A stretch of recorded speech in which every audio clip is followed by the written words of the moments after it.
Thank you. Senator Klobuchar.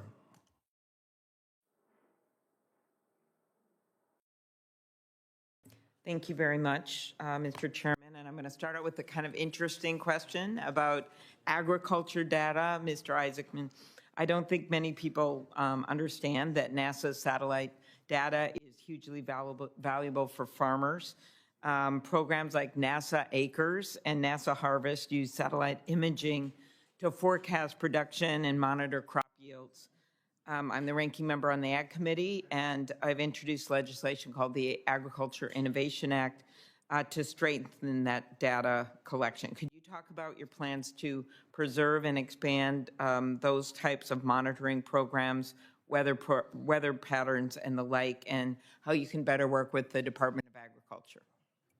Sure, Senator. I appreciate the question. As I mentioned with Senator Moran before, at the present time, we at least inhabit only a single planet, and it's probably important for us to continue to study it to the greatest extent possible. NASA's had a long-running program with Intelsat. I fully support that we should be gathering data that especially contribute to hardships here on Earth. I mean, obviously there's great agriculture opportunities, but these can be impacted by droughts and wildfires and flooding, and grateful that NASA has the capability to gather some of this data in real time. I don't see that going away ever. Thank you. Other end of our state, Mayo Clinic, which I'm sure you're aware of. They've been involved in space medicine since 1960.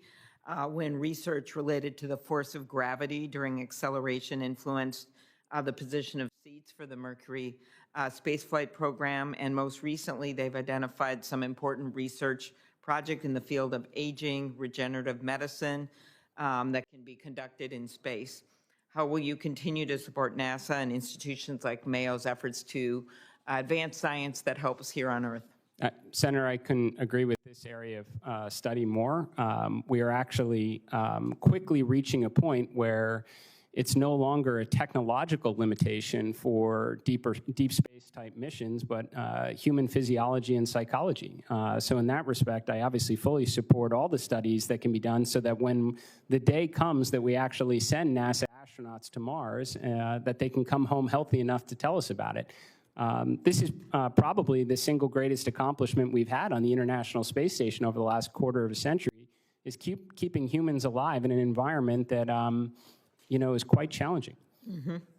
And then just on the research side, a lot of academic institutions like the University of Minnesota rely on publicly funded data from NASA's missions.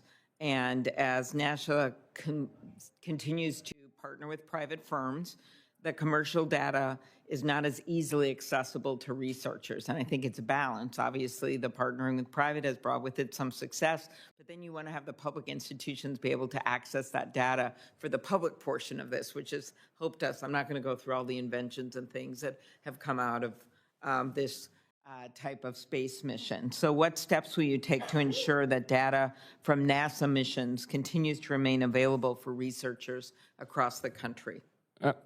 Senator, I fully support it, and I think this actually goes to some of the questions from Senator Markey before. I absolutely think that NASA should be making available all of its data, especially its Earth observation data, freely to academia, so they can draw their own conclusions from it. I don't think it's the most helpful every 4 or 8 years when administrations change that certain scientific positions become overly political. I think that we should be making that data available to academic institutions and let their scientists and research draw their own conclusions.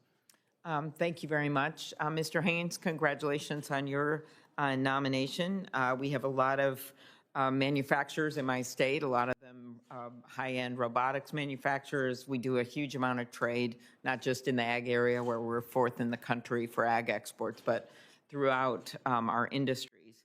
And could you talk about data that the Department of Industry Analysis can provide Congress and the public, transparency data with the price impacts of things? We're obviously concerned about tariffs.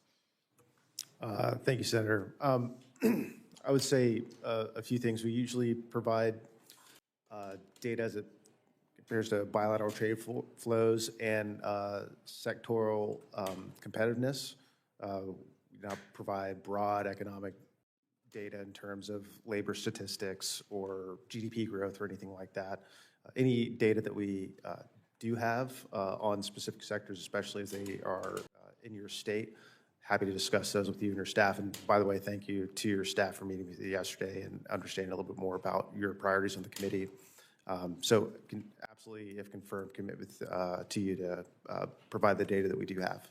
Very good. And I think my time's running out. I'll put this in writing, but I do a lot with Brand USA, and Senator Sullivan and I just introduced a major reauthorization of this, and Senator Rosen over here cares a little bit about this, representing Las Vegas.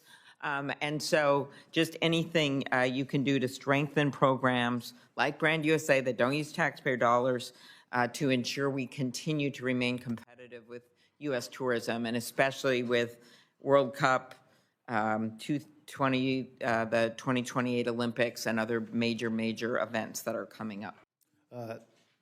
Yes, ma'am, Senator, you absolutely have my commitment to do that. I have met with Fred Dixon and Brand USA multiple times. The secretary's met with them multiple times, and we look forward to working with them in a collaborative effort to make sure that travel and tourism remains competitive. Okay, thank you. Thank you. Senator Young.